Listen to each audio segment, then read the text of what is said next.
जय श्री कृष्ण। कृष्ण जन्माष्टमी की आप सभी को हार्दिक शुभकामना। भगवान कृष्ण के जन्म की कथा। भाद्रपद कृष्ण अष्टमी को श्री कृष्ण जन्माष्टमी का उत्सव मनाया जाता है, क्योंकि यह दिन भगवान श्री कृष्ण का जन्म दिवस है। इस दिन भगवान कृष्ण का जन्म हुआ था। इसी तिथि की घनघोर अंधेरी रात को रोहिणी नक्षत्र में मथुरा के कारागार में वसुदेव की पत्नी देवकी के गर्भ से भगवान श्री कृष्ण ने जन्म लिया था। यह तिथि उसी शुभ घड़ी की याद दिलाती है और सारे देश में बड़ी धूमधाम से मनाई जाती है। जन्माष्टमी के दिन भगवान श्री कृष्ण की जन्म संबंधित कथा अवश्य ही श्रवण करनी चाहिए।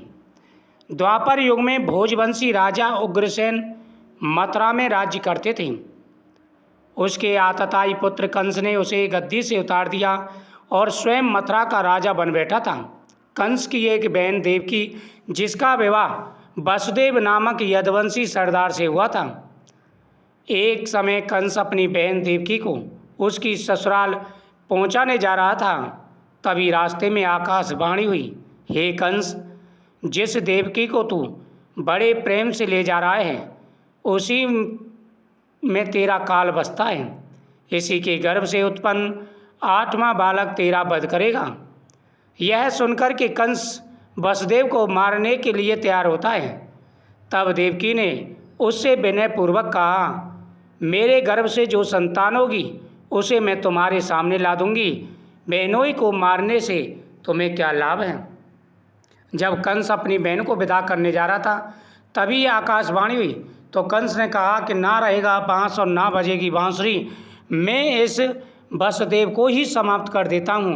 ठीक उसी समय देवकी ने कहा कि भैया, इनको मारने से क्या फ़ायदा, मेरे जो भी संतान होगी मैं उस संतान को आपको ला करके दूंगी। कंस ने देवकी की बात मान ली और मथुरा वापस चला आया। उसने वसुदेव और देवकी को कारागार में डाल दिया। वसुदेव देवकी के एक एक करके 7 बच्चे हुए और 7 को जन्म लेते ही कंस ने मार डाला। 6 बच्चों को मार दिया। 7वें बलराम थे, जो रोहिणी के यहाँ पर पहुँच गए और 8वें में के रूप में भगवान ने अवतार लिया था। अब 8वां बच्चा होने वाला था। कारागार में उन पर कड़े पहरे बैठा दिए गए। उसी समय नंद की पत्नी यशोदा को भी बच्चा होने वाला था। उन्होंने वसुदेव देवकी के दुखी जीवन को देख 8वें बच्चे की रक्षा का उपाय रचा।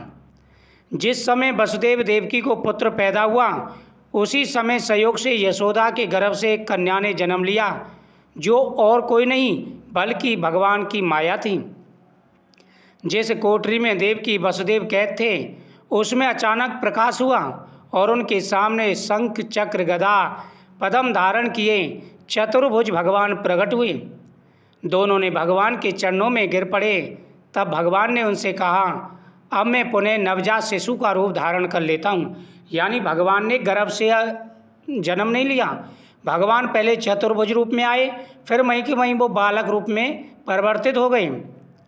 तुम मुझे इसी समय अपने मित्र नंद जी के घर वृंदावन में भेजाओ और उनके यहाँ जो जन्म कन्या है उसे लाकर कंस के हवाले कर दूँ। इस समय वातावरण अनुकूल नहीं, फिर भी तुम चिंता ना करो। जागते हुए पहरेदार सो जाएंगे, कारागार के फाटक अपने आप खुल जाएंगे और उपंती अथाह जमुना तुमको पार करने का मार्ग देगी। उसी समय वसुदेव नवजात शिशु रूप श्री कृष्ण को सूप में रखकर कारागार से निकल पड़े और अथाह जमुना को पार कर नंद जी के घर पहुँचे। वहाँ उन्होंने नवजात शिशु को यशोदा के साथ सुला दिया और कन्या को लेकर मथुरा आ गए। कारागृह के फाटक पूर्वतः बंद हो गए। अब कंस को सूचना मिली कि वसुदेव देवकी को बच्चा पैदा हुआ है। उन्होंने बंदी गृह में जाकर देवकी के हाथ से नवजात कन्या को छीनकर पृथ्वी पर पटक देना चाहा, परंतु वह कन्या आकाश में उड़ गई और वहाँ से कहा, अरे मूर्ख, मुझे मारने से क्या होगा। तुझे मारने वाला तो वृंदावन में पहुँच चुका है। वह जल्दी तुझे तेरे पापों का दंड देगा और साथ ही तेरे साथ साथ तेरी इस पाप नगरी को भी खत्म करेगा। इस प्रकार से भगवान कृष्ण का जन्म हुआ था। तो इस कथा का श्रवण करने से सारे पापों का नाश होता है, हर प्रकार की मनोकामना पूरी होती है। जय श्री कृष्ण।